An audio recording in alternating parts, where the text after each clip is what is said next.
a vu, je résume ce qu'on a vu, j'essaie de résumer ce qu'on a vu jusqu'à maintenant, c'est qu'on a vu que notre philosophe en question euh, annule tout ce qui est notion de volonté divine, pour la simple et unique raison que la volonté divine est, est preuve de, est preuve de non-shlemut, de non-plénitude. Donc, c'est une kfira, si on veut dire, aux yeux de la philosophie. Et donc, on parle d'une plénitude qui a une influence sans volonté, qui est de qui, ou de quoi plutôt, reflète une influence sans volonté, et comme par exemple, on a dit l'ombre, ok, un jeu de lumière. Après, on a vu que on parle de notion de, de ce qu'on appelle sechel apoel et sechel anifal, l'intellect actif et l'intellect passif. Ça m'intéresserait, Sarah, de savoir comment c'est traduit dans le livre de ton grand-père, si tu peux vérifier. Oui, un instant, je le prends. Il est juste là. Essaie de voir parce que je suis Attends, pas tu sûr. nous as envoyé, Sarah. Peut-être Ouais, non, on mais peut lire. ça va, je l'ai. Il n'était pas très loin. Ouais, juste que savoir comment c'est traduit en français. Alors, à quel moment c'était, du coup? C'est à peu près la troisième partie du philosophe. Bon, on continue, tu cherches. Dès que tu as, tu nous dis. Quand ça parle juste de on veut répéter juste de quoi? Je cherche quoi? Ah, il y a le phénomène de la réflexion, du Ah, ok, reflet de long. de l'ombre, et après cela, il parlait après que la plénitude et les fonctions aussi de l'environnement dans lequel l'homme grandit, et après il parle du Sechel Apo et la Sechel Anifal. Ok, je le cherche en même temps. Ouais. Ok? Et donc, et donc nous enseigne notre philosophe en question que si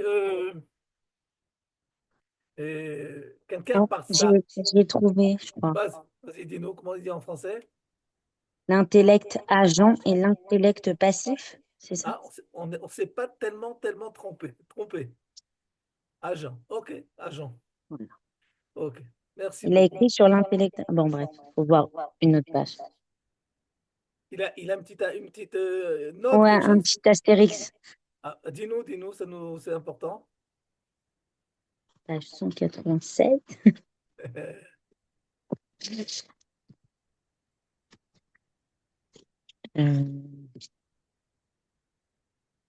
euh,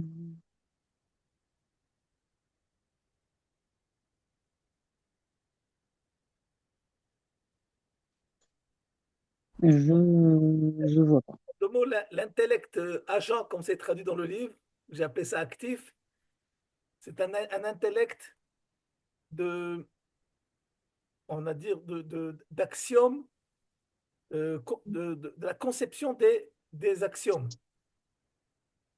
de toutes les idées. Ce qu'on appelle dans le Kuzari, idéot, les idées. Et lorsque je réfléchis sur une idée, donc je consomme ces idées, je consomme ces concepts en question, et c'est ce qu'on appelle asechel anifal, l'intellect passif. C'est-à-dire que mon intelligence ne crée pas la chose, ne crée pas le concept, mais l'utilise, le consomme. OK? Mais ce qui se passe, c'est qu'au fur et à mesure que notre philosophe va être consommateur, et qui va tellement consommer une, deux ou trois idées, genre un nombre d'idées auxquelles il va vraiment adhérer, il va tellement fusionner avec ces idées qu'il va devenir lui-même maître de l'idée. À tel point, on va faire un amalgame entre ce philosophe en question, on va dire que c'est l'auteur de cette idée, comme on avait donné l'exemple par exemple, que l'égalité sociale, c'est un synonyme de Marx. Ok, bien que le principe en lui-même a existé avant même. Mais comme Marx a consommé cela, a mis en action cela, a réfléchir sur cela, c'est devenu un pléonasme. Marx et égalité sociale, c'est la même chose. Ok, c'est valable pour toutes les idées philosophiques qui ont existé avant même d'être consommés, d'être réfléchis, mais celui qui a sorti de la cave des idées, du hangar des idées, une idée bien précise et qui va la réfléchir, qui va la former, la façonner, c'est lui qui va en devenir le maître au point d'être le meneur de cette idée. Et lorsqu'il va avoir des générations suivantes qui vont réfléchir sur cette même idée, c'est tout simplement l'élan éternel qui est donné qui est véhiculé par cette idée et qui continue par cette personne, même si corporellement cette personne a disparu. Mais ce qui nous intéresse, c'est quoi? C'est la fusion on va dire, de l'âme de cette personne, de la personnalité, ok, avec cette idée, fait que il y a une dynamique éternelle qui fait que, au fur et à mesure que les époques passent, on approfondit et on découvre des phases que jusqu'à maintenant, de cette idée en question, que jusqu'à maintenant n'avaient pas été découvertes. OK? Et donc, en fait, il n'y a pas besoin de triatamétime parce que euh, le corps n'est qu'un passage, une erreur de l'histoire, parce que la véritable existence, c'est l'existence des idées. La véritable existence, c'est dans le monde des idées. OK? Maintenant, si je ne me trompe pas, parce que la semaine dernière, on est arrivé jusque-là. Ou je me trompe. C'est ça? OK. Maintenant, c'est la feuille que je voulais vous montrer. Je suis vraiment désolé que je n'arrive pas à la trouver, mais en tout cas, je vais vous dire ce qu'il y avait écrit dessus. Rashi, Rashi, quand il va. Il y a deux Gemarotes où le mot philosophe euh, apparaît. Il y a une Gemara dans Masechet Brachot et il y a une Gemara dans Masechet, si je me rappelle, c'est Avodah Zarah. Et Rashi va donner là-bas deux explications. Qu'est-ce que c'est qu'un philosophe? Alors, une fois, il va dire Echad mi chachmei umot haolam. Traduction, quelqu'un parmi les savants des nations. OK? Positif ou négatif? Comme, comme note. Non, c'est positif. C'est positif. Il a fait merde. OK. Deuxième explication que donne Rashi, dans un autre traité, où il dit mine. Mine, ça veut dire hérétique, koffer. Positif ou négatif? Négatif. J'ai pas compris la deuxième définition. Hyper négatif. Alors, comment se fait-il que Rashi, une fois, il fait l'éloge d'un philosophe, de dire Echad mechachme umot haolam, et une autre fois, il dit min. C'est que il faut voir le contexte de la Gemara. Rashi, c'est pas un dictionnaire.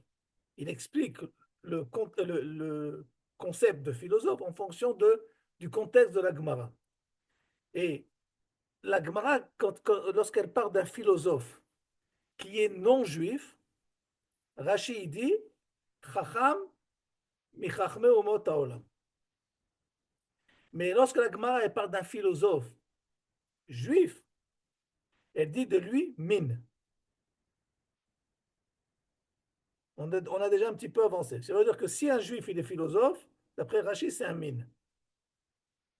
D'après, et si un philosophe c'est un non-juif, Chacham ben umot haolam. Maintenant, la question que je vous pose, je pense qu'avec ce qu'on a étudié, vous pouvez avoir un début de réponse.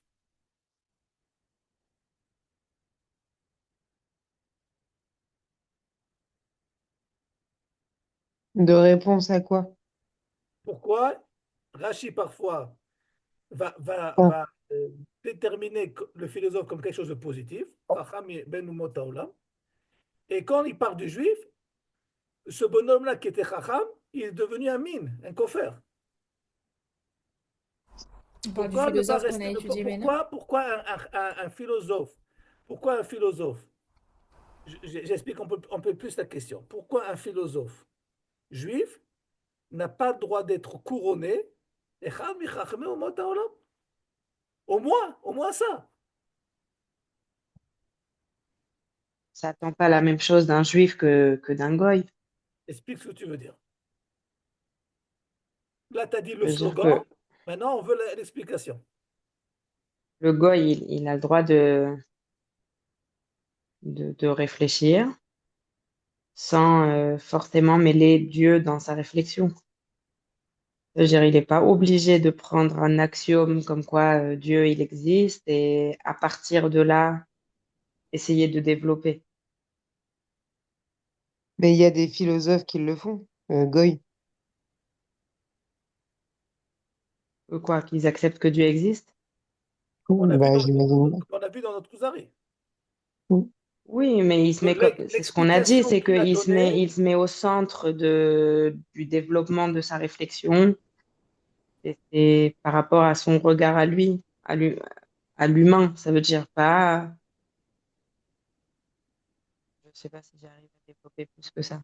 si on jouait au jeu des enfants chaud-froid, on dirait tiède. C'est pas mal. C'est pas mal. Peut-être que je l'aurais dit. C'est tiède, c'est tiède. T'es pas très loin.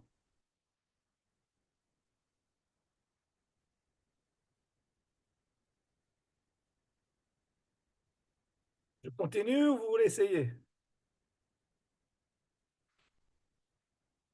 Bon, je vais continuer. Parce que même ça, j'ai pas la réponse, alors je vais continuer tout seul. Est-ce que vous avez, dans les années 80, alors que vous n'étiez pas encore en prévision biologique, il y avait un film qui s'appelait La planète des singes.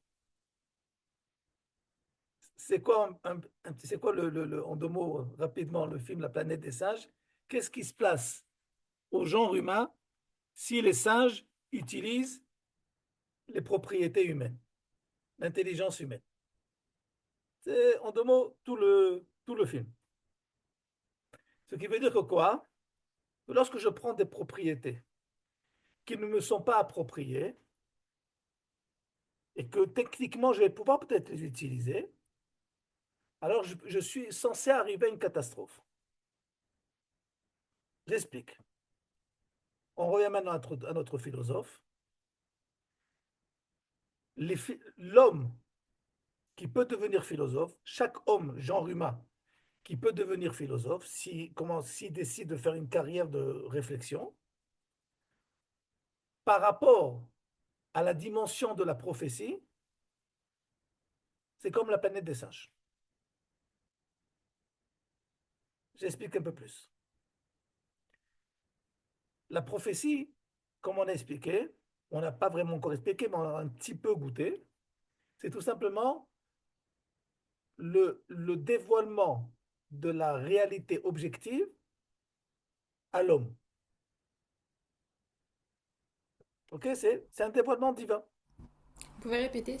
Je crois pas que j'ai Je compris. répète, la prophétie, c'est tout simplement le dévoilement divin de ce que Dieu a choisi maintenant de dévoiler, mais de son angle à lui, de son angle divin, de sa vision des choses. Pas comme moi je vais l'apercevoir, mais comme lui, il veut se dévoiler à moi. Après, moi, je vais devoir analyser ce que je suis en train de voir. Mais on parle de quelque chose qui est, la prophétie, c'est une approche de Dieu à l'homme. La réflexion est une approche de l'homme au sujet. Qui c'est qui s'approche de l'autre? C'est pas le sujet qui s'approche de l'homme. C'est l'homme qui essaye, par une réflexion, d'avoir une approximation, une définition d'un sujet quelconque. Donc, c'est une approche de l'homme qui va vers qui? Vers quoi? Quand je veux connaître un principe, un concept, je vais vers le concept. Quand je veux connaître une personne, je vais vers la personne. Ce qui n'est pas le cas pour la prophétie. La prophétie, c'est tout simplement Dieu qui décide de venir à moi. Je ne peux pas décider d'être prophète. Je peux décider de travailler dur pour devenir prophète. Mais celui qui va décider si je suis prophète ou pas, ok, c'est tout simplement Dieu par son dévoilement qui va qui va, par son dévoilement, me rendre prophète ou pas. Jusqu'à maintenant, ce que j'ai expliqué, c'est clair? Ok, donc si vous avez compris cela, quand il y a un dévoilement d'une réalité objective, ok, par exemple, l'homme a découvert la pomme de terre, ok? Quand ils sont arrivés, si je ne me trompe pas, c'était en Amérique, ils ont découvert la pomme de terre. Après ça, ils ont dû analyser que c'est quoi ce bidule et ainsi de suite, comment on cultive cela. Mais le dévoilement n'a aucun rapport à la réflexion. C'est tout simplement un état de fait. Il y a ici des pommes de terre que je peux manger. La réflexion ne va. Toutes les analyses, toutes les recherches que je vais faire sur les pommes de terre ne vont rien rajouter à l'existence même de la pomme de terre. Ça va rajouter à mon utilisation. Mais au niveau de la pomme de terre, que tu l'utilises, tu ne l'utilises pas, tu l'étudies pas, elle s'en fout complètement, la pomme de terre. Elle est par elle-même. Donc, le dévoilement des choses, le dévoilement de l'objet à l'homme n'a aucun rapport avec la compréhension de l'homme. C'est tout simplement une klita, une perception du phénomène. Vous comprenez de quoi je parle là ou pas? Tandis que lorsque je réfléchis sur un principe, et donc par ma réflexion, je vais essayer de définir les choses, ma définition ne va pas forcément, ne va pas forcément quoi? Me faire rencontrer le véritable dévoilement de la chose, mais va me permettre d'avoir une perception personnelle, subjective de ce que je pense que qu'est-ce que la chose. Mais si par hasard, je reprends l'histoire de mon fameux stylo, ok? On avait parlé une fois de ça. Le dévoilement du stylo, c'est quoi? C'est que c'est un objet qui objectivement est là pour quoi faire? Pour écrire. Ok? Maintenant, je peux avoir une analyse personnelle, que je vois que c'est quelque chose qui a une certaine mesure, comme j'ai dit à Fadana, qui me permet de pouvoir faire aussi de me gratter le dos. Si moi, par exemple, mon utilisation la plus fréquente de cet objet ne va pas être d'écrire, mais de me gratter le dos, qu'est-ce que je risque de faire? D'enseigner aux gens que cet objet, son utilité et sa raison d'exister, c'est de quoi? C'est de gratter le dos et pas d'écrire. Donc j'ai violé l'objectivité de l'objet. Vous avez compris ou pas?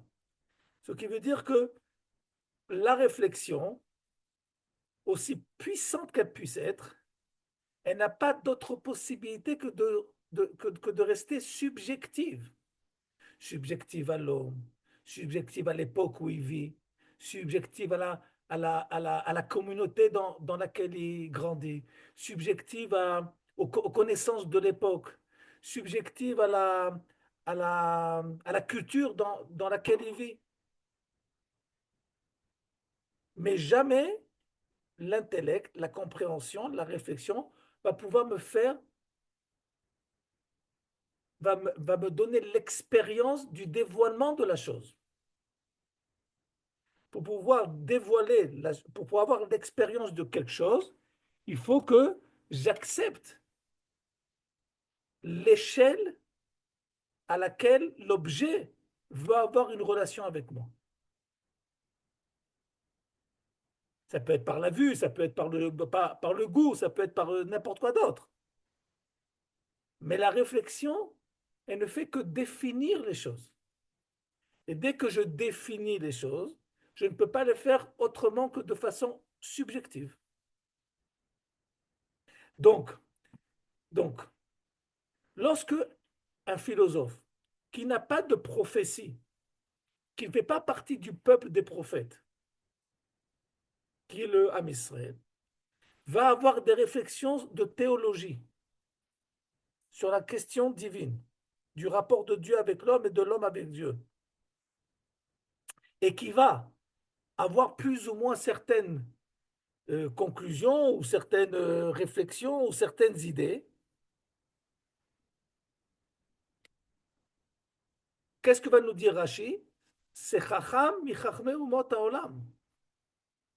C'est un type qui, par sa capacité intellectuelle, est arrivé, admettons qu'il soit arrivé à une raison à la définition que Dieu est unique, comme Abraham Avinu, par exemple, avant le dévoilement, on va dire que quoi? C'est quelqu'un qui est extrêmement intelligent, qui a poussé son intelligence à un niveau très haut. Et à quel moment il sait Mais quelqu'un, qu'il est arrivé à la décision? je finis après garde ta question, 2 secondes.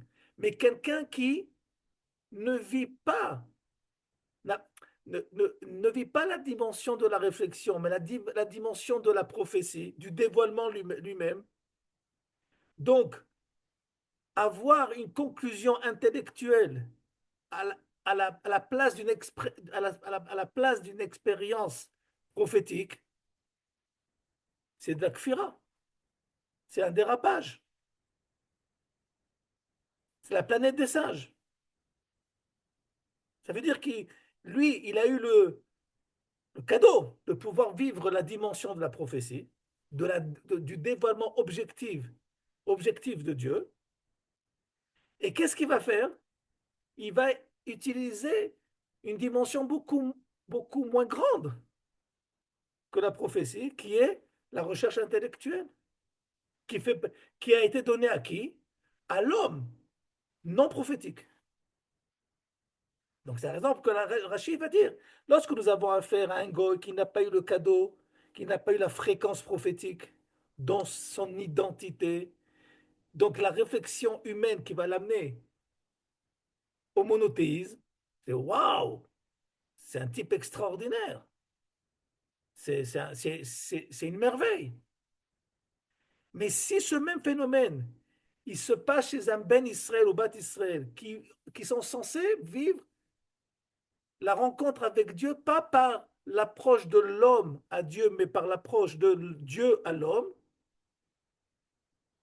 si j'utilise les mêmes moyens humains, alors que je ne suis pas dans la dimension humaine, mais dans la dimension prophétique, je dérape. Je suis un coffre. Je peux poser une question? Sarah, elle avait une question avant, je crois. Attends, excuse-moi, d'abord, Sarah, elle voulait d'abord. C'est bon, Mayan, vas-y. Alors moi, je suis pas sûre d'avoir compris, parce que est-ce qu'on attend de tout, c'est-à-dire, il n'y a pas tous les juifs qui sont prophètes, Nahon. Donc on doit entendre de quelqu'un qui est prophète ce que Dieu nous dit. Nahon. J'écoute pour l'instant la question. Ok. Parce que il y a quand même, c'est-à-dire, on a quand même le droit de se poser des questions et d'essayer nous-mêmes de faire un cheminement. Ok, j'ai entendu la question. Sarah, tu veux aussi poser ta question? Peut-être que je vois que c'est. Je vois si c'est Bah, non, ça peut être en rapport. Je vais attendre la réponse que vous donnez à Mayan. Bon. Moi, si j'ai encore la question. Mais avant que je réponde j'essaie de répondre à Marianne. Est-ce que ce que j'ai expliqué jusqu'à maintenant, c'est clair à tout le monde? Ou il faut le répéter? Moi, ce que je comprends, c'est qu'on est tous prophètes. J'ai pas entendu là, excuse-moi, j'ai pas entendu ce que tu as dit. Moi, ce que je comprends, c'est qu'on est tous des prophètes. Exactement. En fonction de comment je vais l'utiliser et chercher HM. Mais ce potentiel-là, les Juifs ont là. Non, c'est plus qu'un potentiel. On vit Ah, l'application de la prophétie dans notre vie de tous les jours. Comme j'ai qui, expliqué, je ne qui sais que pas l'on combien soit. de fois, et j'ai dit que on est à juste titre, et c'est pas suffisant. On est tous convaincus que la prophétie, c'est quoi? C'est capter un message divin. C'est ce qu'on Oui. a entendu à droite, à gauche, à juste titre. Mais c'est pas uniquement cela. Être prophétique, je n'ai pas dit être prophète, j'ai dit être prophétique. C'est aussi se comporter comme un prophète. Ça veut dire que les mitzvot de la Torah ne sont pas des mitzvot d'une religion. On va y revenir dans un petit moment, c'est quoi une religion? Mais ce sont les mitzvot d'un prophète. Il n'y a qu'un prophète qui peut mettre des tefilines. Il n'y a qu'un prophète, il n'y a que des prophétesses qui peuvent accomplir Tarat Mishpacha. Il n'y a que des prophètes qui peuvent respecter Ilchot Ribit, et ainsi de Pourquoi? suite. Parce que ce n'est pas humain. La Torah n'est pas humaine. Moi, tout ce qui me tient à la Torah, c'est que je la trouve très humaine. Non, parce que. Alors, je vais te dire comment tu es c'est-à-dire, chez toi, être humain, c'est être prophète. Donc, tu dis que c'est humain. Mais essaie de parler de ta Torah à 7 milliards de personnes, ils te prennent pour un ovni. Il y a tout là-dedans, sauf de l'humain. Bon, tu vas dire le vol, le meurtre, ok, parce que c'est devenu Vous pouvez alors valeur redéfinir. commune, tronc commun à l'humanité. Mais la plupart des mitzvot, c'est un délire total au niveau du genre humain. Alors, est-ce que vous pouvez redéfinir ce que c'est être prophétique? Prophétique, c'est tout simplement se comporter, pas comme moi, j'ai décidé ce que Dieu veut de moi, une approche humaine, une philosophie, une volonté que je pense que Dieu veut de moi, donc j'ai créé un Dieu à mon image, je pense que c'est ça qu'il veut de moi. Ça, c'est de la philo. Mais c'est que j'accepte de me comporter comme lui m'a demandé de me comporter. Mais ça, c'est dans l'hypothèse que je crois que ce Dieu-là existe. Du quoi? Qu'il existe. Oh, ok, bon, c'est un autre. Tu as raison ce que tu dis. D'accord, tu as raison. Mais ce que j'essaie Et de quand faire, je fais pas les mitzvot? tu sais quoi? Bon, tu touches à un autre point. Il a fait, attends, 2 secondes. Donc, ce qui veut dire que quoi? Il a fait. C'est très bien ce que tu as posé comme question maintenant, parce que ça va nous permet d'avancer encore un peu plus. C'est qu'en fin de compte, il y a autant de gens qui peuvent être Ma'aminim Bachem par l'intellect, qu'autant de gens qui peuvent être Kofrim Bachem par l'intellect. Qui va être le plus honnête? Quoi faire? Non. T'as Les pris deux. l'intellect, c'est plus facile d'être Les coffre que deux. d'être Mahamine. Tu sais quoi? Je suis prêt à donner un petit avantage au Kofer, qu'a priori, il a plus de preuves que Dieu n'existe pas. Parce qu'au niveau du dévoilement, je vois pas de quoi on parle. Mais quand un Kofer, il est Kofer au niveau de l'intellect, c'est pas un type euh, euh, malhonnête. Non. Il a tout simplement utilisé les capacités intellectuelles au maximum auxquelles il pense qu'il peut y aller, il peut arriver, et c'est sa conclusion. Ce qui veut dire que l'intellect de l'homme en tant qu'outil qui est l'outil le plus suprême de l'homme, n'a aucune possibilité de quoi faire d'authentifier de façon sûre une présence divine. Esther, je sens que tu es un petit peu désolé de ce que je viens de dire maintenant. Non, ça va. Ça va, ça va. OK? Parce que quand je vous dis, la réflexion, elle est subjective. Elle est subjective à mes limites. Quand je dis mes limites avec un grand M, quand je dis mes limites personnelles, les limites de mon temps, les limites de ma culture, et ainsi de suite. OK?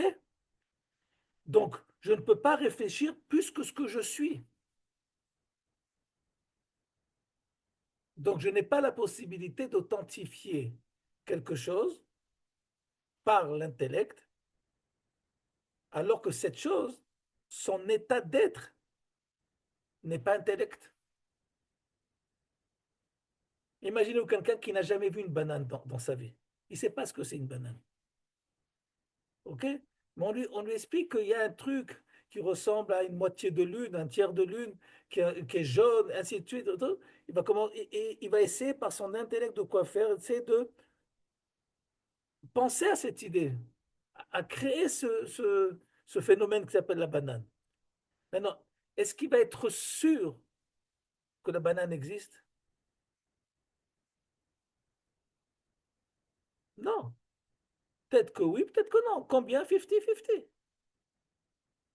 Quand est-ce qu'il sera sûr que la banane existe? Quand une d'entre vous, et je suis avec vous aussi, on lui amènera une banane. Et qui va l'éplucher, on va dire, ouais, c'est de la banane. Pourquoi? Il est devenu plus intelligent par sa rencontre avec la banane? Non. Au niveau de son intelligence, rien n'a changé.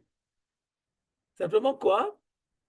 Il a eu l'expérience du dévoilement de la banane à lui. On lui a fait rencontrer une banane. Donc la rencontre avec l'objet, la rencontre objective, n'a aucun rapport avec ma compréhension humaine, subjective, intellectuelle. Donc, c'est impossible, on reprend maintenant, remplacer la banane, l'avdil, avec par Akadosh Baruch Hu, auquel le philosophe n'a aucun moyen d'authentifier une présence divine.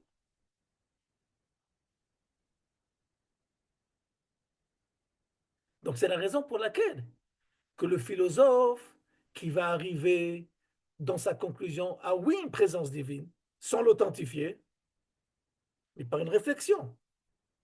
Rashi va dire de lui, Chacham ben umot haolam. Mais le juif, alors qu'il a eu l'expérience, il a son expérience prophétique aussi bien au niveau historique qu'au niveau de son vécu. S'il se suffit de l'approche à l'intellectuel, c'est une violation de la prophétie. Il n'utilise pas tout son potentiel. Lui, Akadosh Baruch Hu lui a donné la possibilité de quoi faire? De vivre l'expérience des choses par leur dévoilement. Et de quoi il se suffit? D'une analyse intellectuelle subjective des choses. Donc c'est un coffre. C'est plus clair, Marianne, ou pas trop? Oui, mais alors du coup, j'ai une deuxième question. C'est peut-être une question de co-faire. Ben, mais ce qui est bien avec le Kuzari, je vous ai dit, c'est le moment de poser toutes les questions. Ça, j'ai compris ce que vous avez dit, je pense, mais alors je suis pas sûre, moi, à travers mon vécu, de comprendre qu'est-ce qui me prouve l'existence de Dieu. Vous voyez ce que je veux dire? Bon, je veux savoir si tu es la seule Co-faire. dans ce cas. Bon, Tu veux une preuve où tu dis par il y a un sentiment, un vécu, c'est quoi Elle que veut tu voir la t'attends? banane. Elle veut voir la banane. Non, je veux voir oui, comment elle se dévoile la banane dans ma vie, quoi. Sarah, Je pense que tu peux. on a oublié ta question dans tout ça. Ouais, c'était ça, quoi. Non, non, c'était pas ça. Non, je On voulais demande, savoir. tu as envoyé Tout Maya poser pareil. la question à Ça m'a ta envoyé place. au front. Je vais envoyer en privé. Marianne, elle développe. Ok. Non, je voulais juste comprendre à quel moment, parce qu'à un moment, vous avez dit le philosophe, quand il arrive au dévoilement, à quel moment il sait qu'il est arrivé, enfin, à quel moment, voilà, il sait Il qu'il peut a pas. vu. Il peut pas, c'est la planète des singes. Il peut pas. C'est en dehors de ses définitions. Ah, eux, ils pourront jamais pouvoir voir. Un philosophe normal, un philosophe normal ne croit pas en Dieu. Il y avait quand même des Nevi'im dans les Goïm. Qu'est-ce que ça représente? Il y a eu Balak, Ouais, Bilam. Bilam, excuse-moi, Bilam, ouais. Bilam. On a vu la catastrophe que ça a fait. Oui, mais il avait quand même un dévoilement divin dans sa vie. Nahon, Akadosh Baruch Hu, il a dit, je vais vous montrer qu'est-ce qui se passe lorsque je donne la prophétie à celui qui n'a pas la capacité de vivre la prophétie. Ok. C'est une bombe atomique. Un exemple. OK? Maintenant, je vais essayer de répondre à la question de Maria, mais je préviens tout de suite que la réponse, elle est que partielle. Parce qu'on a besoin d'arriver aux Juifs pour pouvoir avoir une réponse beaucoup plus complète et sérieuse. Mais au point où on en est, Je vais essayer de répondre de façon succincte, qui nous permet de pouvoir continuer. Et comme j'ai expliqué, comme la Gemara a dit, Im anachnu lo neviim, bnei neviim anachnu. C'est vrai qu'à notre époque, il n'y a pas de prophète. Donc la Gemara dit, Im anachnu lo neviim, au moins on est des bnei neviim. Ça veut dire quoi, on est des bnei neviim? Nous sommes un peuple qui vivons la consommation, la réalisation de la prophétie. Ce qui veut dire que dans notre vie de tous les jours, aussi bien au niveau individuel que collectif, nous sommes là pour dévoiler la dimension de la prophétie. Maintenant, vous et moi, on ne se rend pas compte de ça. Mais le simple fait que, je donne un exemple très simple, le simple fait que maintenant nous sommes réunis en train d'étudier, et pas et d'Afrique en Eretz Israël. C'est une consommation prophétique.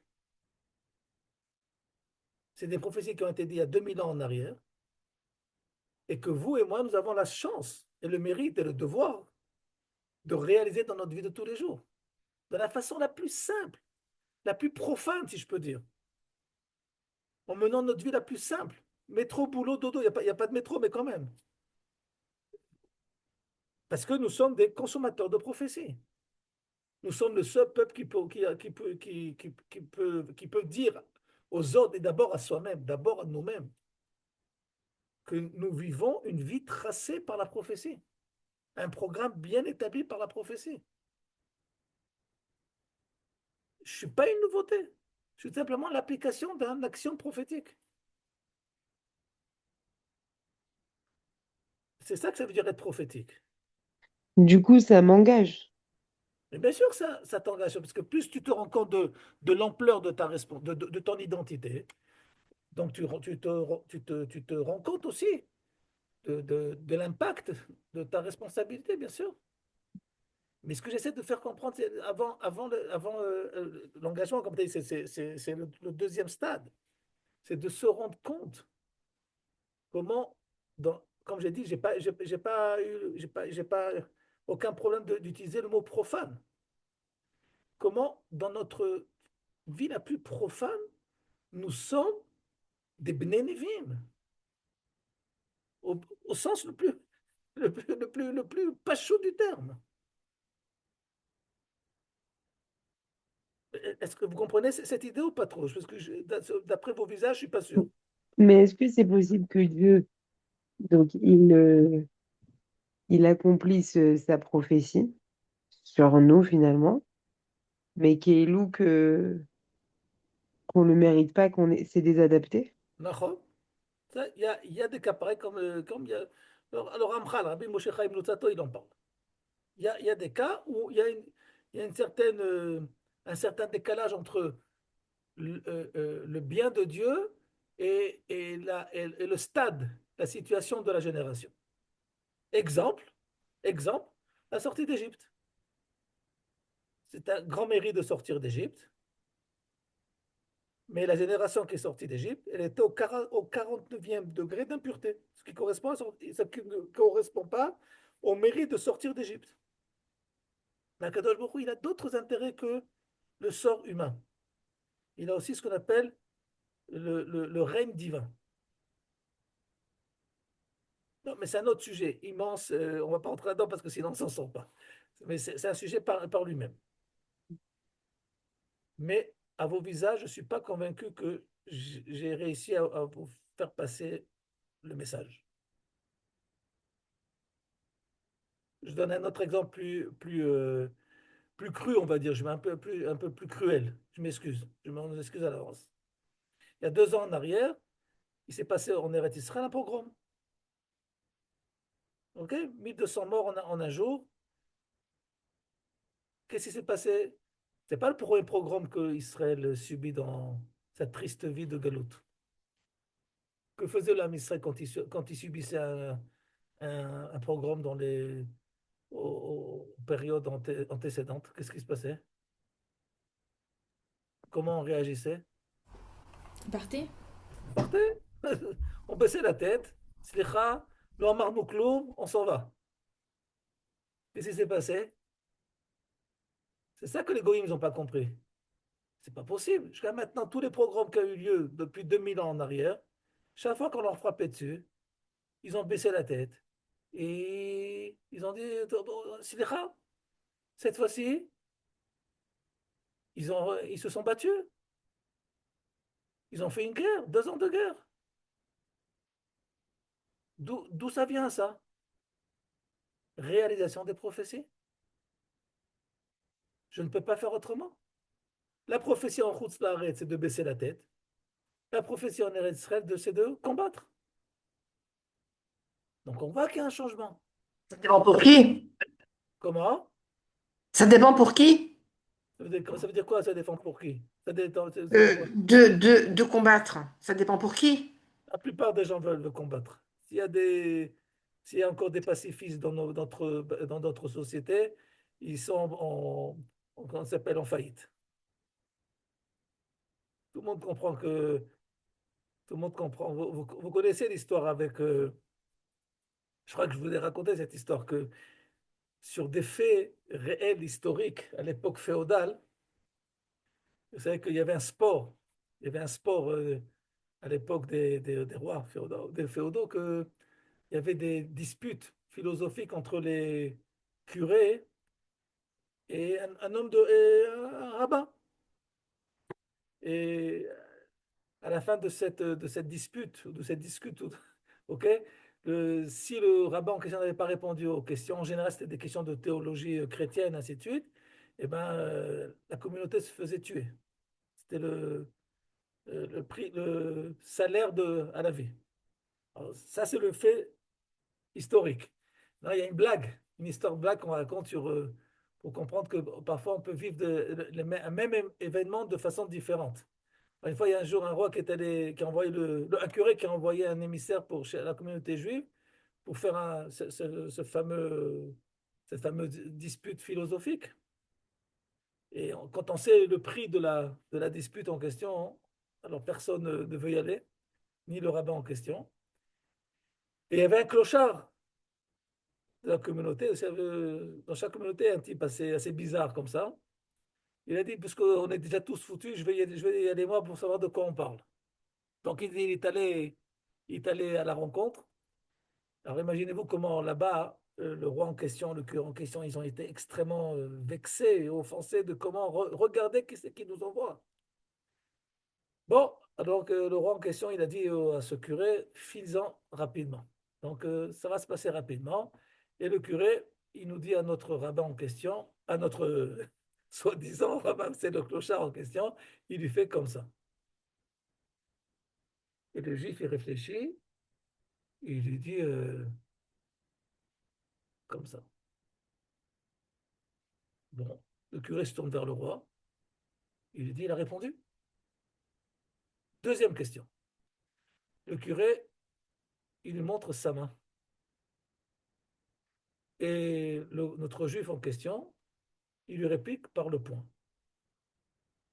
Le curé se tourne vers le roi et dit, je suis désolé, mais il a répondu une deuxième fois. Troisième, dernière question. Notre curé montre à ce juif en question une bouteille de vin rouge. Et le juif, il sort de son tic un petit fromage blanc. Le curé dit au roi, je suis désolé, mais il a répondu aux 3 questions. Le type, il s'en va, et le roi, il pose la question à notre curé, mais donc c'est quoi tous ces signes? J'ai rien compris. Tu peux m'expliquer? Il dit oui. J'ai dit à notre concurrent, je lui dis, vous avez qu'un Dieu. Et lui, il m'a dit, c'est vrai, mais vous, les chrétiens, vous en avez 2. Et il a raison, parce que nous, on croit au Père, au Fils, et ainsi de suite. Alors je lui ai dit, mais c'est vrai, vous êtes très les monothéistes, mais pour l'instant, ceux qui sont dispersés dans l'exil comme les 5 doigts de la main, c'est vous. Et il m'a répondu, mais Dieu est censé nous réunir comme le poing qui est réuni, comme les doigts du poing qui sont réunis. Et je lui ai dit, tu peux toujours courir parce que vos péchés sont rouges comme le vin. Et il m'a répondu, Nahon, mais dans cette même prophétie, il y a écrit qu'Akadosh Baruch Hu, il blanchira nos péchés comme la neige. Donc il m'a montré son fromage blanc. Comme ça, il a répondu le curé en question. Le juif, il arrive dans la communauté. Il a dit, qu'est-ce qui s'est passé? Il fait, écoutez, j'ai rien compris. Il m'a fait des signes, je lui ai rendu des signes. Je vais vous dire ce que j'ai compris. Je suis tombé sur un curé avec un certain culot, qu'on n'a même pas commencé à discuter. Il m'a dit, je vais te crever un œil. Alors je vais dire, si tu me crèves un œil, ça commence très mal, je vais t'en crever deux. Alors il a dit, oula, je vois que tu es quelqu'un de assez khatsouf, je vais te donner une gifle. Et il fait, tu sais, même si tu me donnes une gifle, moi, je vais te donner un coup de poing. Je n'accepte pas la violence. Alors le curé, il m'a dit, tu sais quoi, je vois que j'ai affaire à quelqu'un d'assez assez sûr de lui-même. Est-ce que tu es d'accord qu'on boit un petit coup ensemble? Il a fait, non, non, je préfère manger mon fromage tout seul. Alors, vous comprenez que parfois, hein, on peut utiliser les mêmes événements, mais tout dépend de l'approche que j'ai au sol. Est-ce que je suis offensé? Est-ce que je suis un juif de galoute? Est-ce que je vis la dimension, le message de la dimension prophétique qui existe à l'époque de la galoute? Ou est-ce que je vis et je consomme un autre produit de la prophétie? Ok, tous les événements que nous vivons à notre époque, c'est, on fête Hanouka. On va fêter Hanouka dans une semaine. Mais les événements que nous sommes en train de vivre, ils ne sont pas moins grands ou plus grands que ceux de Hanouka. Je vous invite à lisez un peu le livre des Maccabim. On a l'impression que Hanouka, c'est un peu le livre quand on était en France, le club des cinq qui se sont fait une armée entière de l'Empire des Grecs. Mais c'est pas ça du tout. Il faut savoir que on a affaire Nahon, à cinq frères qui ont réussi à créer une armée, à enrôler des gens, ainsi de suite. Ok? Et on ne parle pas d'une guerre qui a duré 8 jours. Il n'y a que chez nous qu'on a fait une guerre en 6 jours. Mais la guerre des Maccabim a duré plus de 20 ans. 20 ans, 22 ans si je ne me trompe pas. Alors que les événements de Hanouka sont au début de la guerre. Et on vit on ne se rend pas compte que nous vivons une présence divine une- au niveau de la réalisation du programme prophétique qui est beaucoup plus grande qu'à l'époque de Hanouka.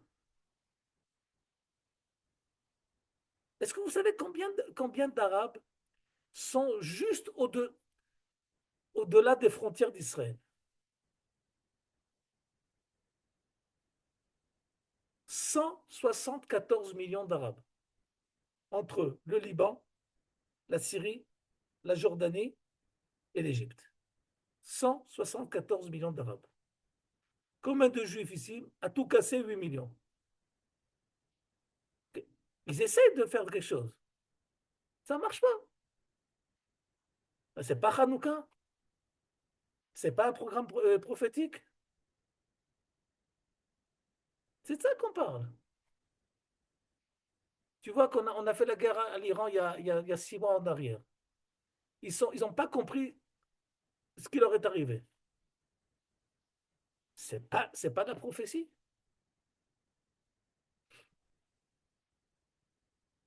C'est de ça qu'on parle, Marianne. C'est l'application des règles d'un jeu qui ça s'appelle pas le Monopoly, ça s'appelle la prophétie. La question que tu me poses, tu me dis, moi, j'étais pas là quand on a fixé les règles du jeu. C'est vrai. Mais toi, tu es là quand tu joues au Monopoly. Tu es là quand tu joues à la prophétie. Mais c'est comme si je jouais au Monopoly sans qu'on m'ait jamais donné les règles. Je dois la vie torqueder. Non, pas du tout. Si tu étudies c'est une des raisons que tu veux comprendre les règles, c'est qu'une fois par semaine, tu as pris de ton temps pour étudier les règles du jeu qui s'appelle la rencontre que nous étudions une fois par semaine. C'est ça les règles. Plus on étudie la Torah, et là on touche à un point important. La Torah, l'étude de la Torah, c'est pas l'aiguisement intellectuel de l'intellectuel juif. On veut, les Chinois, ils ont leur culture, les Grecs, et nous aussi. Alors autant utiliser notre intelligence, notre matière grise pour l'intellectuel juif. Non, pas du tout. C'est exactement ce que tu as dit, Marianne. On veut comprendre les règles du jeu. C'est des règles de jeu, de vie, de notre prophétie, de notre réalisation. Quand je suis un Suisse qui veut étudier la philosophie chinoise au XVIe siècle, c'est intéressant, c'est enrichissant, c'est extraordinaire. Ça va me permettre peut-être de comprendre qu'est-ce qui a fait que la société chinoise, elle en est où elle est jusqu'à maintenant. Et si moi je suis un commerçant, peut-être que je vais pouvoir essayer de progresser dans mes bénéfices. Mais c'est pas de ça qu'on parle, non. On parle de la réalisation de notre identité. Sans ça, je ne connais pas les règles du jeu, comme tu as dit très bien. Étudier la Torah, c'est connaître les règles de notre identité. Ce n'est pas une curiosité intellectuelle, philosophique. Un enrichissement. Non, non, pas du tout. Celui qui veut s'enrichir intellectuellement, je peux lui proposer d'autres domaines. C'est des choses beaucoup plus intéressantes, peut-être. Mais on ne parle pas de ça. On parle de se connaître de façon objective. Qu'est-ce que je dévoile? Je dévoile en moi une entité divine que peut-être que je ne suis même pas au courant je me rends pas compte de ce que je suis. Et c'est pour ça que j'étudie la Torah, parce que là, j'étudie la Torah, j'étudie ce que je suis.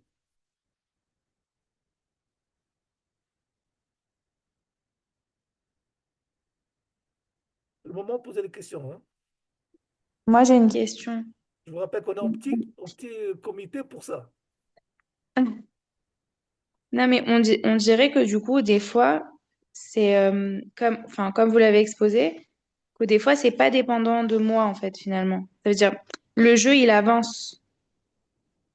Même si, même si j'ai les règles, même si je les ai pas. D'accord. Et Ok. comme vous avez dit, voilà, en galoute, on se taisait et là, on réagit. Ça fait partie un peu du système. Le système, il est fait comme ça. C'est un peu, enfin, c'est un peu, même si le voulais pas, ça se passerait quand même, quoi. Exactement. Est-ce que tu as une preuve, pas une preuve, mais un fait actuel de notre actualité qui peut étoffer ce que tu es en train de dire? Actuel, Ken, actuel. Bah, ce que vous avez dit, non? Peut-être par rapport à la milchama ou... D'accord, ok, mais apporte-moi quelque chose qui est beaucoup, s'appelle que ce qui est en train de se passer en Europe. Ouais, Les Juifs d'accord. de plus en plus, a priori, on n'est pas des prophètes, on n'est que des béné Néphim. A priori, l'actualité fait que, a priori, ils vont plus pouvoir rester là-bas. Mm. Stable comme ça. Non, parce qu'il y a une prophétie que vous dites tous les jours dans votre fila. Mekabetz, Nitre, Amo, Israël. Il y a Mm. 200 ans en arrière, quand quelqu'un disait ça, c'était un souhait. C'était un souhait. Vous, maintenant, c'est un accomplissement. Vous voyez les choses. C'est en tant que sortie de secours, hein, surtout aujourd'hui. D'accord. Mais toute notre. C'est Mais pas avec consentement pour certains. C'est ça que c'est la question que je me pose. je vais Il te n'y a pas de raconter, consentement pour beaucoup. Tina, je vais te raconter quelque chose que je tairai les noms des personnes parce que tu les connais, parce que nous venons de la même ville. Donc, une fois, quand j'étais venu voir mes parents qui habitaient encore en Galoute, et j'avais entendu une personnalité de la ville qui parlait à ma maman Zichona Libracha, qui lui disait, vous savez, on a décidé de partir de Nice pour aller à côté de nos enfants, à Beit Vegan, à Jérusalem. Et c'était des gens, a priori, qui ne voulaient pas habiter ici. Et moi, j'étais un petit peu ratsouf à l'époque.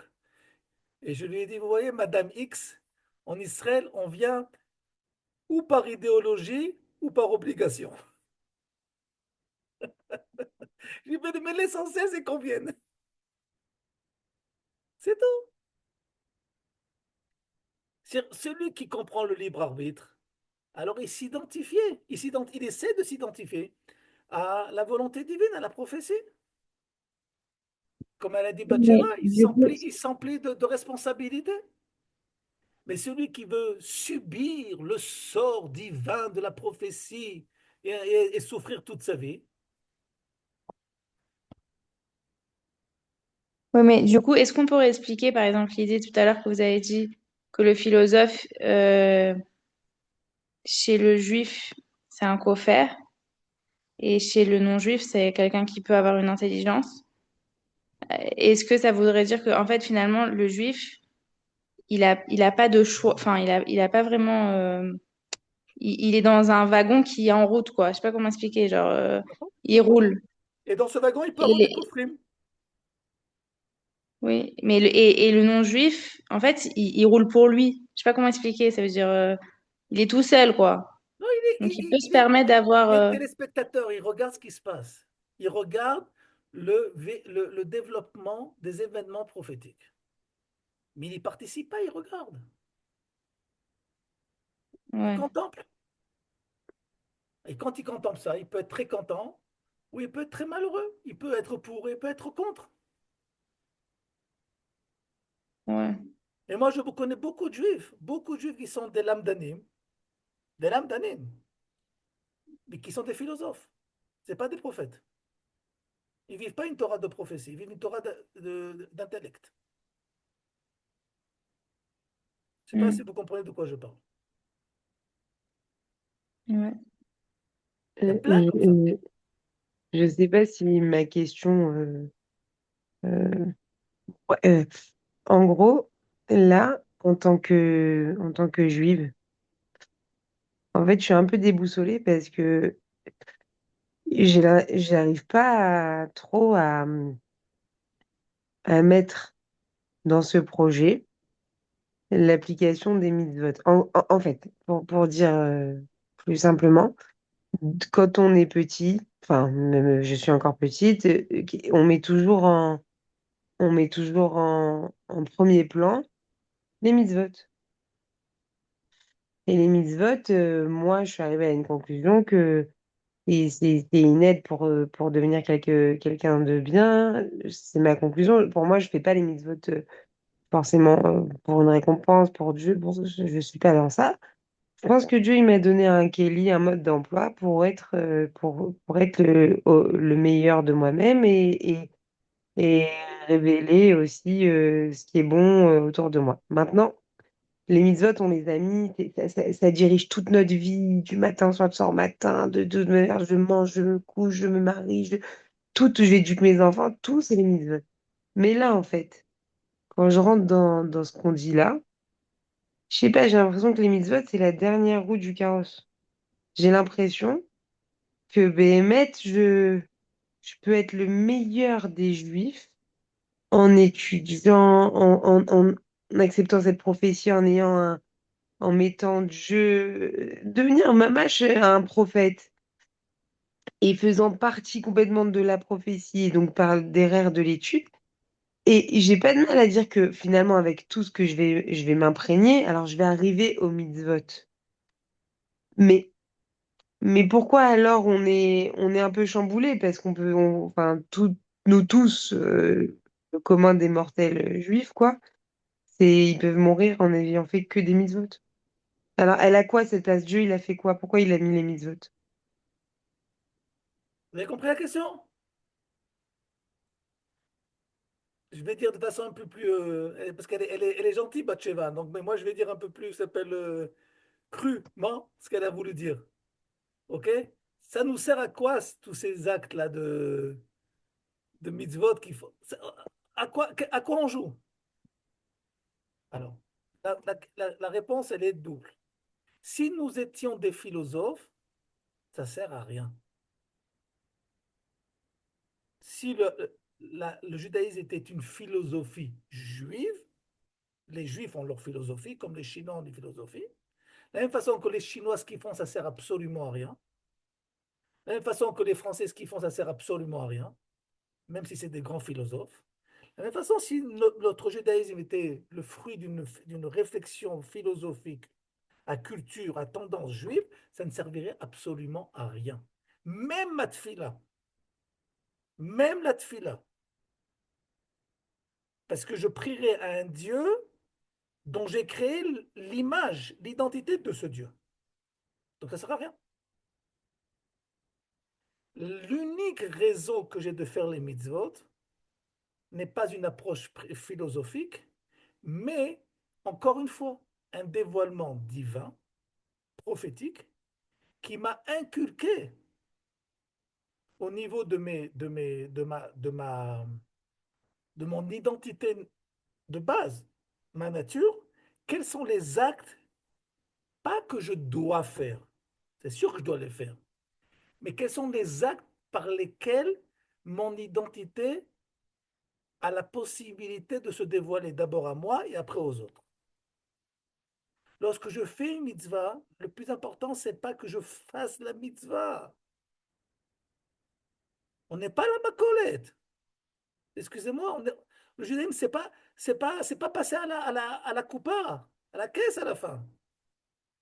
C'est tout simplement de savoir est-ce que j'ai eu le srout d'utiliser les moyens que Dieu m'a donnés, que lui a décidé que ce sont les uniques moyens qui dévoilent mon identité. Et si je dévoile mon identité, automatiquement, je suis son chaliard.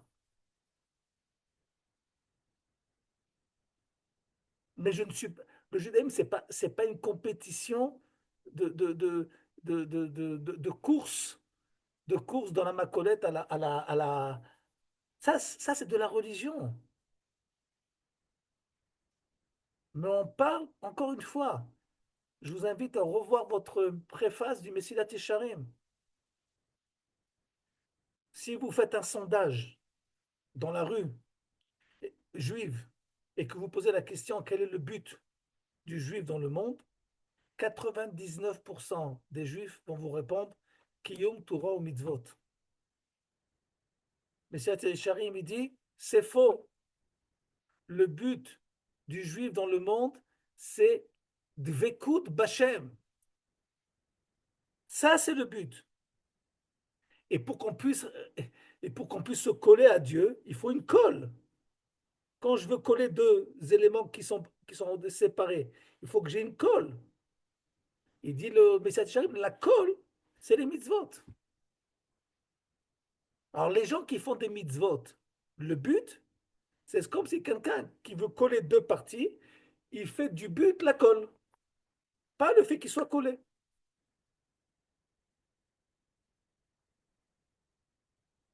Maintenant, d'où provient cette, ce dérapage? On a fait des mitzvot, le but n'est pas le moyen, de deux, au moins de deux origines. Un, d'abord, qu'on n'étudie pas assez les textes comme il faut, ou on les étudie, mais avec une idée préconçue, on leur fait dire ce qu'on a envie de dire. Ça, c'est encore plus grave. Ou sinon, il y a aussi la dimension de la galoute qui ne nous permet pas de pouvoir voir autre chose que les mitzvot. Parce que lorsqu'on est en galoute, on a une très grande difficulté à s'identifier. On a tout juste la possibilité de quoi faire, de résister. La galoute, c'est de la résistance. Et quand on résiste au fléau, c'est comme un bateau qui est en train de couler, le Titanic. On ne va pas avoir sur la barque, on ne va pas avoir des discussions existentielles au niveau de l'identité des voyageurs qui sont sur la barque. Ce n'est pas le moment. On sauve ce qu'on peut sauver. C'est les mitzvot. Est-ce que je peux du coup rebondir sur la question de Bathsheba? Est-ce que quoi? Je peux rebondir un peu sur la question de Bathsheba? On est là pour ça? Parce que Bathsheba Nachon t'a dit que les mitzvot, quelque part, ça nous rend des personnes meilleures. Est-ce que les mitzvot, elles ont cette dimension, on va dire, morale, de nous rendre des personnes plus morales, ou pas du tout, pas nécessairement. Vous voyez ce que je veux dire? J'ai compris. Moi, je parlais pas de morale, hein. Je parle Oui, mais tout Ok, meilleur dépend dans d'être le bien. c'est pour ça qu'elle a employé le mot rebondir.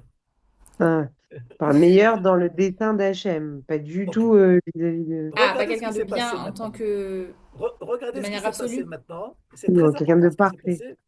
Parce que ce qu'on essaie de faire ensemble, c'est pas uniquement d'apprendre des choses, c'est déjà très bien par soi-même, mais c'est aussi d'apprendre à réfléchir, entre guillemets, normalement, de façon, de façon, de façon, on va dire, saine.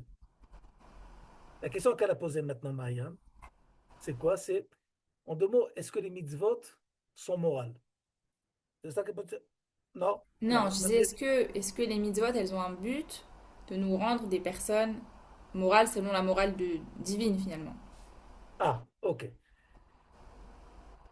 Parce qu'il y a quand même cette idée, je sais pas si c'est une idée reçue, mais les gens qui sont religieux, entre guillemets, c'est des gens bien, c'est des gens qui ont des bonnes midotes. Ok. Donc, a priori, le but, c'est la morale, d'être moral. Non.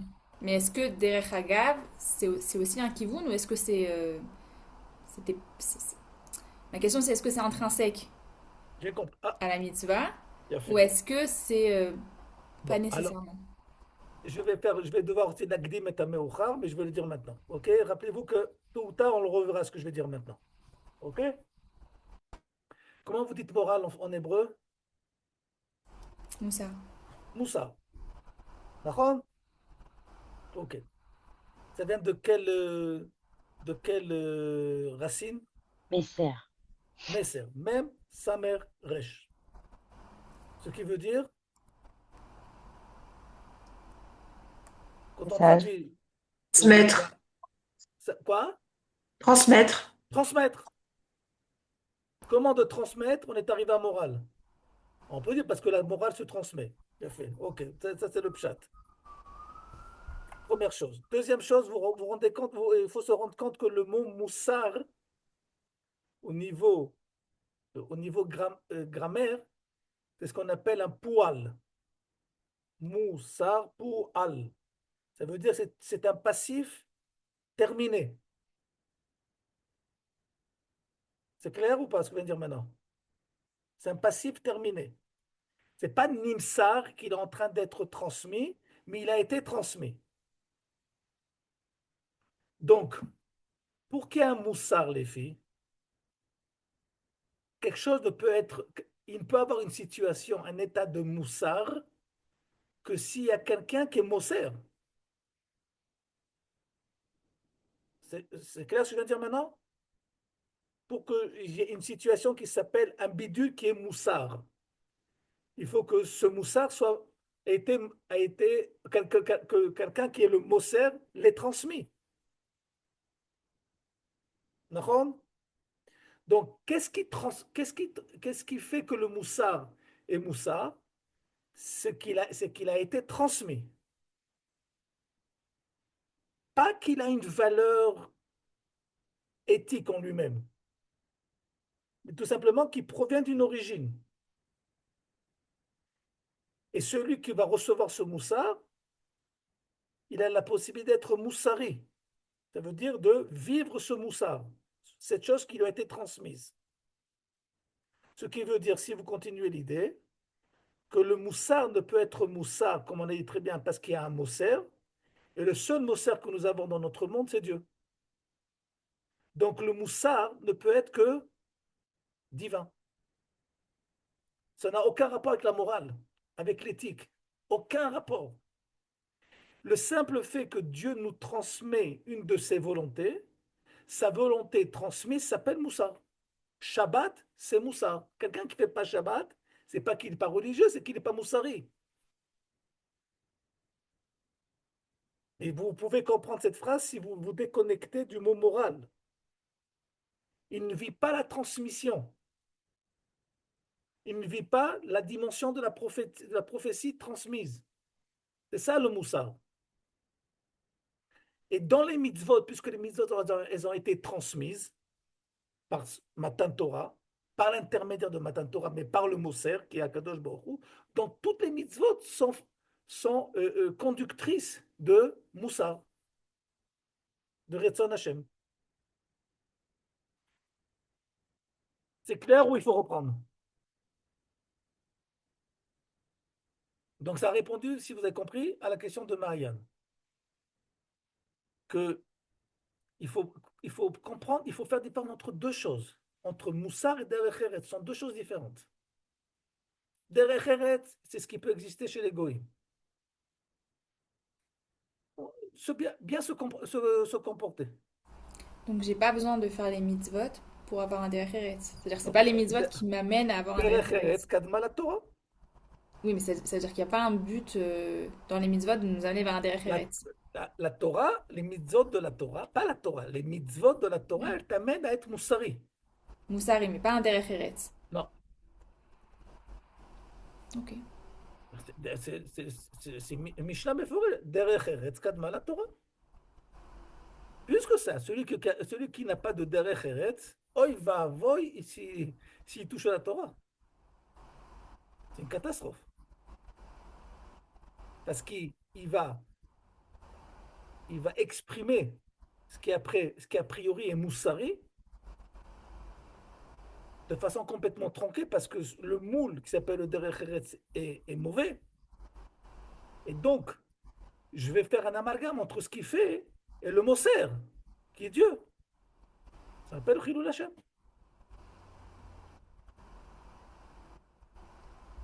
C'est ça le problème. Et Alors, Chilul Hashem, quelqu'un qui fait le moussa, en gros, c'est juste l'application de ce qui a été transmis. j'ai aimé le mot juste. Non, parce que ce que je veux dire, c'est Non, que mais t'as raison, c'est non, la parce que des réalité. fois, Et c'est un c'est résumé comme vous dites, il élastique. n'y a pas le derech eretz. Or, il est juste moussard, mais c'est pas forcément positif dans son comportement. C'est ça que, enfin, pas comment dire. Moussard, c'est pas forcément euh, le côté positif de quand on dit moral, vu qu'on a séparé. Aucun rapport avec la morale. Voilà. Moussa, c'est tout simplement la Faire ce qui a possibilité été transmis. de vivre la transmission divine, Et le derech eretz, on est censé pouvoir l'apprendre tout seul. sans la Torah. Je ne dois pas regarder dans la Torah pour savoir quelle Nachon, est la définition du derech eretz. nachon, nachon. Ok. Il Tu faut as être l'air un petit philosophe peu, dans le derech tu as eretz. l'air un petit peu Oui, étourdi. mais c'est-à-dire pour apprendre le derech eretz, je dois oui être philosophe. Je- le, de- plus je serai- non, ça peut aider sérieusement. Ok. L'éthique, tout ce qui est des questions d'éthique. Tout ce qui Mais est là, d'éthique. Mais on sait qu'elle-même, la philosophie risque de se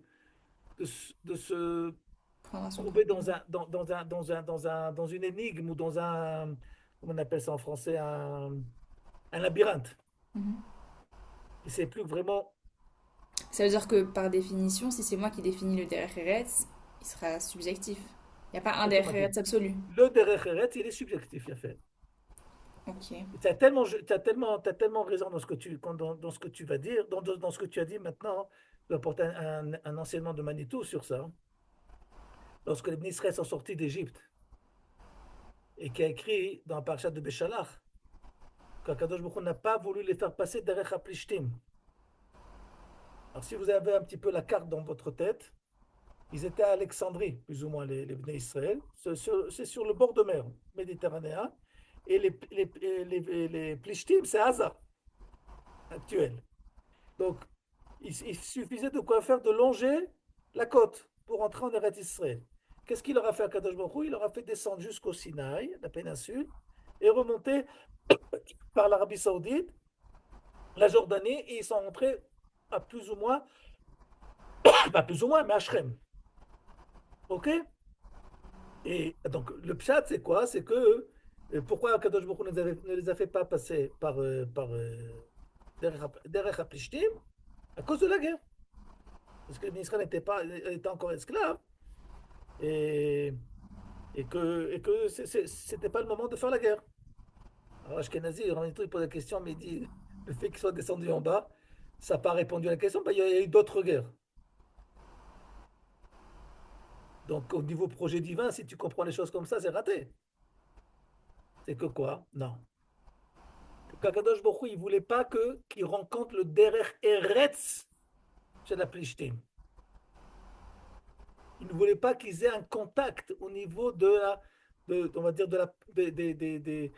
du common sense du Goy, des Plishtim d'Afrique, parce que c'est un problème là-bas. C'est un coup par lui-même. Pour la même raison que Et Abraham, dès il que tu as un n'avait pas Derech besoin. Eretz qui n'est pas celui Derech Eretz chez la Ivrim, tu ne peux pas recevoir la Torah. Quand quelqu'un il a un problème avec une mitzvah, je parle de moi en premier, euh, son problème, il n'est pas avec la mitzvah. Son problème, il est avec son identité qui n'est pas au point. Super bien. Ça veut dire que si j'ai une difficulté à la mitzvah, je vais vous donner un exemple. C'est comme par exemple, je rentre dans un bâtiment où je vois une lumière qui s'allume, là, une sorte d'alarme, là, une lumière rouge. OK? Au niveau de l'alarme, ça ne me sert à rien de lui taper dessus. Elle est là pour ça. Ça veut dire que la lampe, la lumière en question, elle est là pour témoigner d'un problème beaucoup plus sérieux qui est autre part, dans un coffre-fort ou je sais pas, ou si je suis dans une base de l'armée, quelque chose qui s'est passé. OK? Et c'est pas la lampe. La lampe, elle me montre qu'il y a une difficulté. Lorsque je vois que quand j'ai une difficulté d'accomplir une mitzvah au niveau personnel, c'est pas l'accomplissement le problème, ou le non-accomplissement le problème.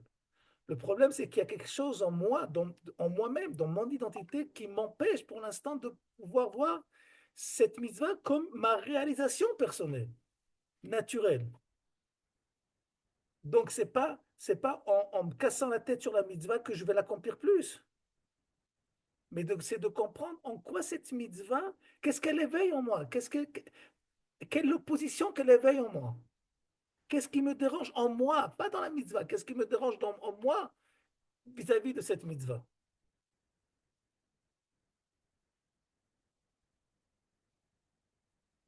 Non, c'est pas clair. Vous avez un exemple peut-être? Un exemple. Euh, un exemple. Oui, il y a plein d'exemples. On va prendre un exemple cruel. On est très content de ne pas savoir qui c'est Amalek, non? On est très content de ne pas savoir. Autant je dis Baruch Hashem qu'on ne sait pas qui c'est Amalek parce qu'on aurait été dans le beau drame maintenant. Il faut accomplir la mitzvah. Tu es homme, femme et enfant et bétail. On est actuellement, au niveau de notre identité, dans l'incapacité d'accomplir cette mitzvah. Pas au niveau technique, puisqu'actuellement nous avons tous les moyens militaires pour pouvoir le faire. C'est au niveau de notre identité. Pourquoi? Pour mille et une raisons. Je jette quelque chose. C'est quoi? On va faire à Amalek exactement ce qu'ils nous ont fait il y a 80 ans en arrière. C'est une question d'identité. Et tant qu'on ne règle pas notre établissement identitaire, Akadosh Baruch Hu, il nous fait un chesed atzum. On ne sait pas qui c'est Amalek. Quand on saura qui est Amalek, cela sera le signe qu'on a la possibilité de se retrouver dans notre identité, de trouver la force dans notre identité qui nous permet d'accomplir cette mitzvah sans pour cela devenir un barbare.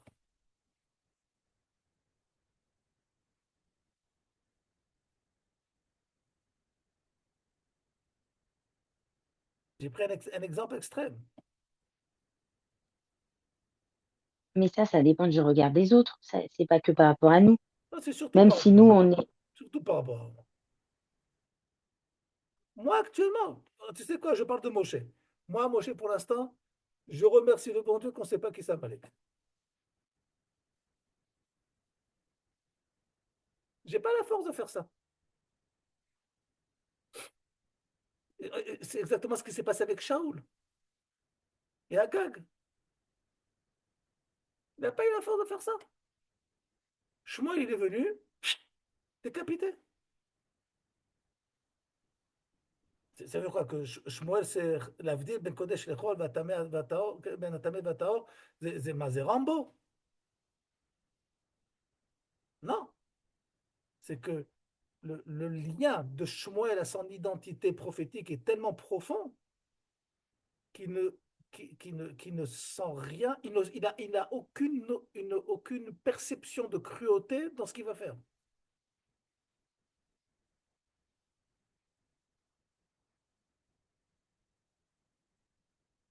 Si Moi, j'ai une question. on Oh, avait, vas-y, vas-y, vas-y, vas-y. si on devait éliminer Amalek par cruauté, c'est de la vengeance, c'est de la boucherie. C'est pas de ça. On doit accomplir ça, tout simplement parce que c'est Moussari. Je vais accomplir, vivre par mon application la transmission divine de façon objective. Pas comme j'ai, pas comme j'ai, de façon dont le message a été transmis et pas comme je l'ai capté. Il y a du travail. Je crois, il y a du travail. Kendina, excuse-moi. Non, vu que, alors la guerre qu'on mène à Gaza, malheureusement, quand il y a des frappes, on tue des femmes et des enfants. Alors ça fait quoi par rapport aux soldats? Pourquoi tu dis malheureusement? Milchemet mitzvah ou alors si c'est pas par rapport à Amalek? Non, non, d'abord, c'est pas Amalek là-bas. Il ne faut pas mélanger Ishmaël chez Ishmaël, Amalek c'est Amalek. Chacun son sort, chacun son identité. Mais ce qu'il faut comprendre, tu as employé, tu as employé un mot qui est malheureusement. Il n'y a pas, il y a pas de malheur là-dedans. Quand Akadosh Baruch Hu m'a ordonné que lorsque je suis en danger, je dois me défendre, c'est pas pour exciter en moi la notion de vengeance. Si quelqu'un, admettons, il est pacifiste, il est prêt à mourir pour ne pas tuer l'autre. Ok, il est vraiment là-bas, il est vraiment là-bas, il veut tellement pas tuer, il est prêt à mourir. Et l'essentiel, c'est qu'il ne tue personne dans sa vie. Il y a des gens qui vont pouvoir voir dans cela une grandeur de l'âme. Rambam voit ce bonhomme-là comme quelqu'un qui est nullement moussari. En no chelek olam haba.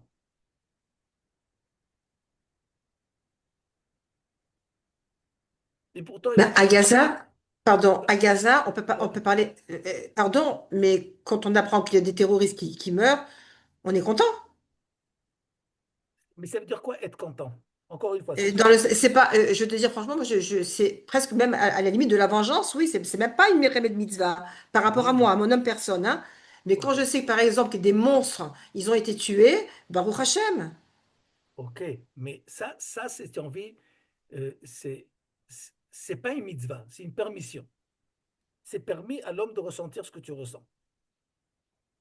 Mais si je veux m'élever à la mitzvah, au moussar, Mhm.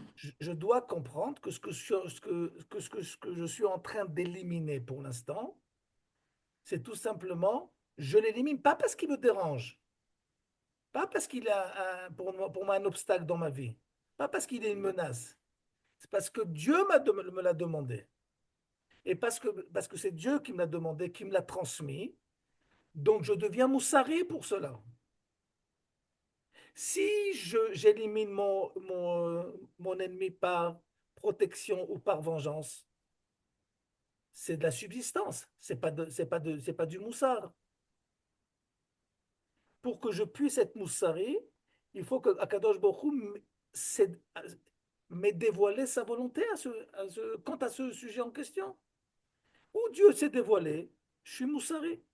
Où Dieu ne s'est pas dévoilé, je ne sais pas ce qu'il veut, donc je ne peux pas être moussari.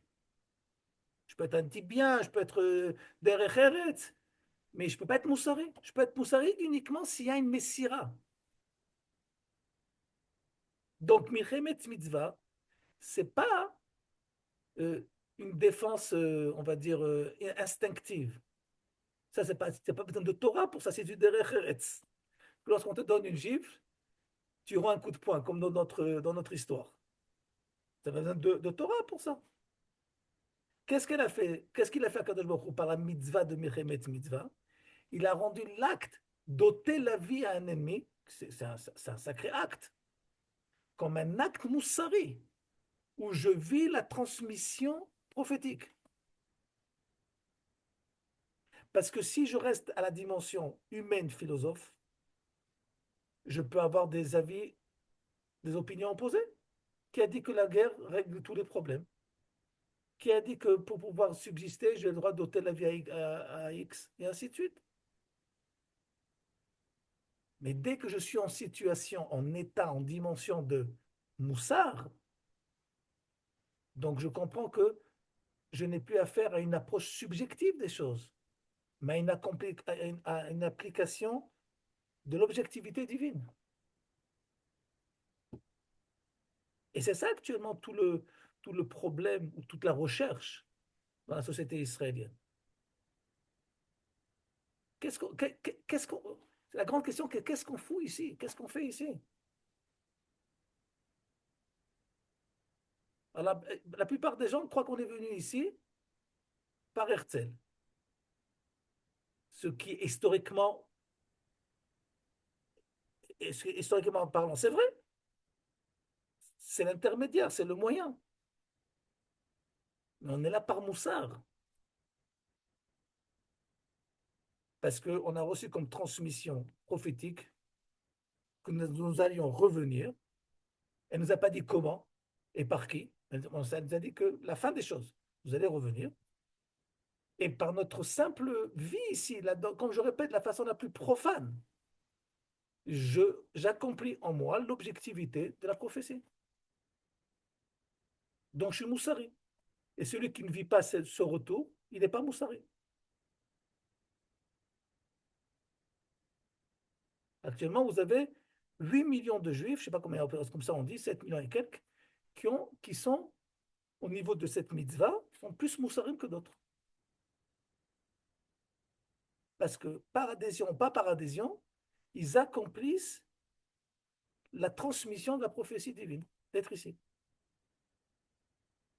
Il y en a qui dit pour l'instant, c'est pas pour moi.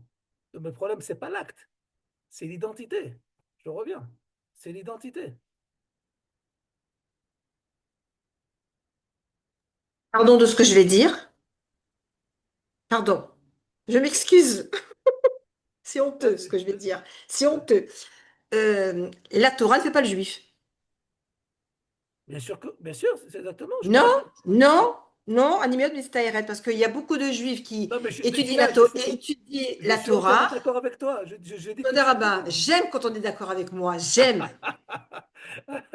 je n'oserais point te contredire. Alors écoute bien C'est comment ça marche. gentil, c'est gentil. Mais c'est comme je vous ai dit tout à l'heure, il y a tout à l'heure, il y a presque 2 heures, c'est tout à l'heure. C'est que parfois on utilise des termes et on ne se rend même pas compte qu'on les utilise,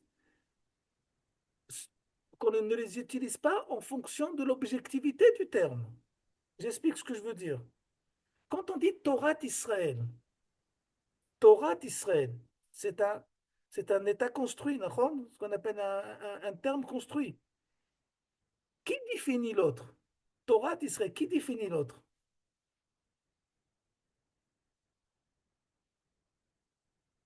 Israël, ça définit la. Répète. C'est Israël. C'est Israël. Vous avez des difficultés avec Israël, je vais employer quelque chose de beaucoup plus simple. Torah Tachatoul. La Torah du chat. Je rigole pas, mais ça existe. Mais c'est un autre sujet. Pour l'instant, ce n'est pas notre sujet. Mais la Torah du chat. Quand je dis la Torah du chat, qui définit qui? Le chat. Le chat définit la Torah. D'accord? Hmm? Donc, si je dis Torah d'Israël, ça veut dire que quoi? Qui définit l'autre? Israël. Israël.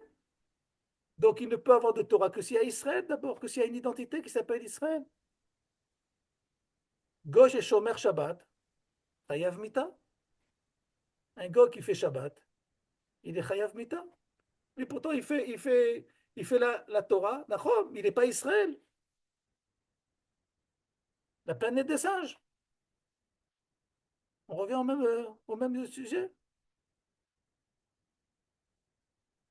Parce que les mitzvot, je répète, c'est pas un but, c'est un moyen de dévoilement d'identité. Et L'étude de la Torah aussi, alors. quelqu'un qui, chas v'shalom, fait des mitzvot, mais on ne sent pas que il vit sa Torah, c'est ce qu'on appelle dans la Gemara, mitzvat anashim elumada. C'est-à-dire que les gens qui font les mitzvot de façon usuelle, régulière, mais Mhm. masekov, c'est comme un singe. Les mitzvot ne viennent pas dévoiler son identité. C'est pour ça que c'est important, hein, une fois par jour au moins, dans une des mitzvot qu'on fait, de se prendre au sérieux. D'avant de faire la mitzvah, de dire, je fais une mitzvah, pourquoi? Pas parce que l'acte en lui-même, il est important, mais je fais une mitzvah parce que cette mitzvah me permet par cet acte, par ce moyen, de relier mon identité au Moser, à l'origine, qui est Dieu. C'est ça la mitzvah.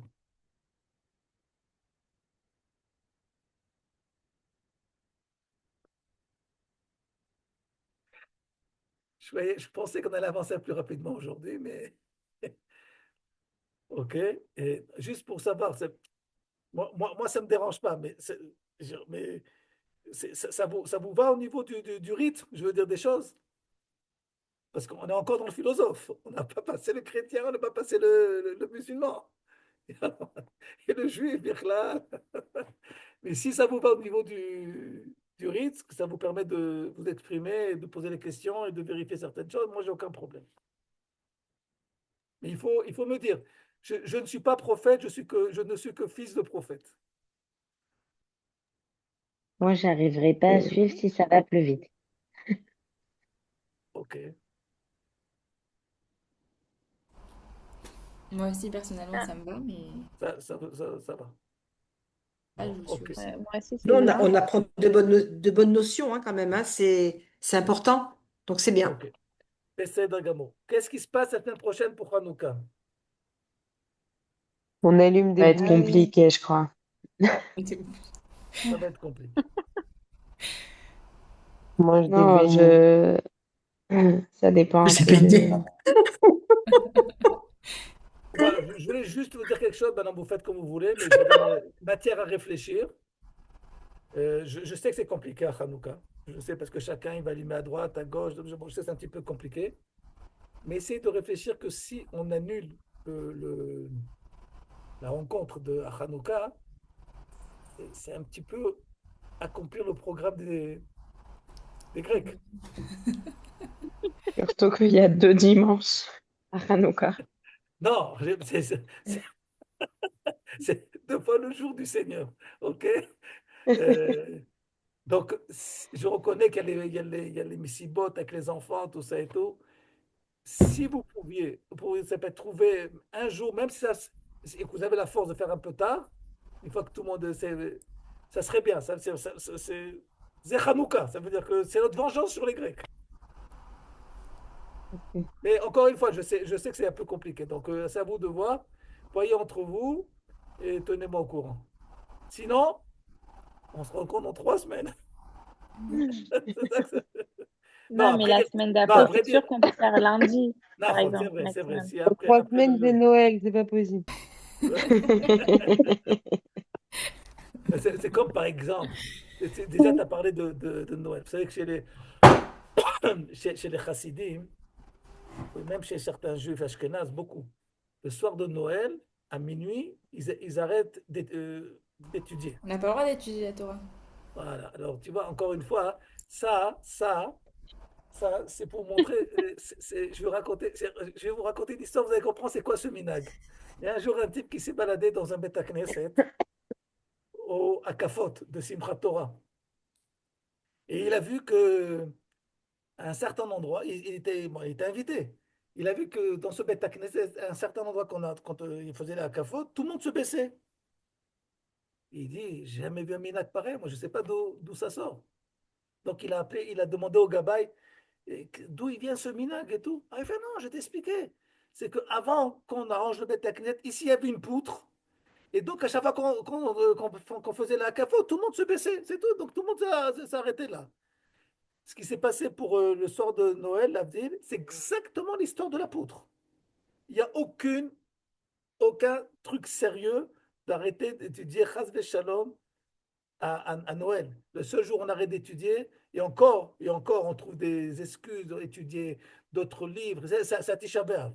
La raison pour laquelle que les Juifs ont arrêté d'étudier à Noël, malheureusement, c'est parce qu'à minuit, il y avait des pogroms, il y avait des massacres dans les communautés juives, surtout Be'artzot Ashkenaz, et que les gens, ils étaient en train de faire la garde pour ne pas se faire tuer et massacrer.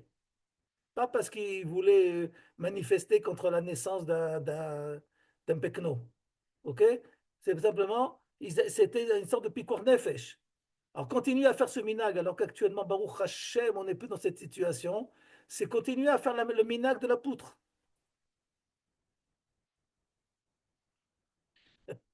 Ok, En 2 mots, c'est être idiot. Alors, on se voit le 24 décembre. d'accord. Ok. Bon, mais qu'est-ce que vous me On tenez au fait, on courant? fait une nuit d'études 24 décembre. Vous êtes chaud?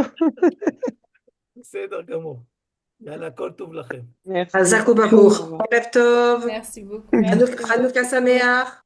Hanouka Hanouka Sameach. Sameach.